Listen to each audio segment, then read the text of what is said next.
গতকালই প্রকাশিত হয়েছে বিজেপির চতুর্থ প্রার্থী তালিকা। সেখানে ময়নাগুড়ির প্রার্থী বদল করেছে বিজেপি, কিন্তু বিক্ষোভ থামছে না ময়নাগুড়িতে। নতুন করে বিক্ষোভ দেখা দিয়েছে কৌশিক রায়কে বদল করায়, পাল্টা বিক্ষোভ দেখা দিয়েছে বিজেপির একাংশ ময়নাগুড়িতে।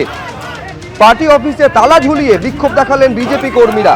আগে এই কৌশিক রায়কে ময়নাগুড়িতে প্রার্থী করেছিল বিজেপি, তারপর সেই প্রার্থী বদল করা হয়, এবার পাল্টা বিক্ষোভ।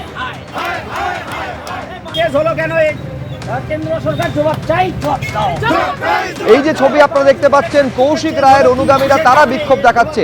গতকাল যে চতুর্থ তালিকা প্রকাশিত হয় বিজেপির, সেখানে কৌশিক রায়কে বদল করা হয়। এই বদলের বিরোধিতা করে এবার নতুন করে বিক্ষোভ বিজেপির একাংশের। 90 লক্ষের মতন ভোটারের নাম বাদ যেতে চলেছে। আপনারা জানেন যে 28 তারিখ থেকে শুরু হয়েছিল এই যে এসআইআর পশ্চিমবঙ্গে। তার আগে অর্থাৎ 27 তারিখে ভোটারের সংখ্যাটা ছিল 7,66,00,000। এরপর যে প্রথম খসড়া তালিকা প্রকাশিত হয় তাতে নাম বাদ যায় 58 লক্ষ, আর তারপরে ফলে ভোটার সংখ্যা কমে দাঁড়ায় 7,08,00,000। 28 ফেব্রুয়ারি 2026 আরও 5,46,000 নাম বাদ যায়, অর্থাৎ এসআইআরে ভোটার কমে দাঁড়ায় 7,04,00,000।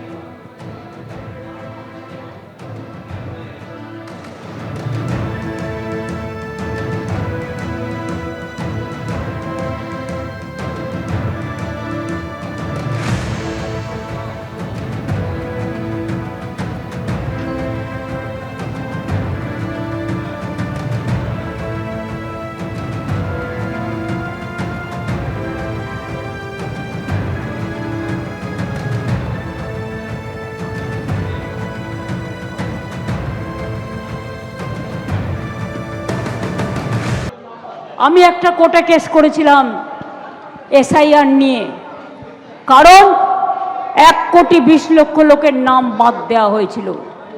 বেছে বেছে যেন উকুন বাজছে। 22 লক্ষ লোকের নাম আমরা ইতিমধ্যেই তুলতে পেরেছি, যতটুকু আমি জেনেছি।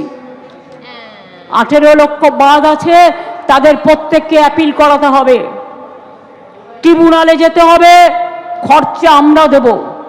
আর আজকে আমি খুশি, সুপ্রিম কোর্ট ভালো রায় দিয়েছে। এই যে জমা করছিল বাইরের নাম, 6 নম্বর ফর্ম, বাইরের আউটসাইডারদের ভোটারদের নিয়ে পদ্ম ফুলের বস্তা দিয়ে বাইরের নাম ঢোকাচ্ছিল। সুপ্রিম কোর্ট বলে দিয়েছে হবে না। আগে যারা অ্যাডজুডিকেশনে যাদের নাম এখনো ঢোকেনি তাদের অ্যাপিল গ্রহণ করা হবে এবং তাদের কেস ট্রিব্যুনালে যাবে। যার যা ডকুমেন্ট আছে তাই নিয়ে আপনারা যাবেন, ভয় পাবেন না। বৈধ ভোটারকে তো বাদ দেওয়া যাবে না, আমরাও তো সেটা বলছি।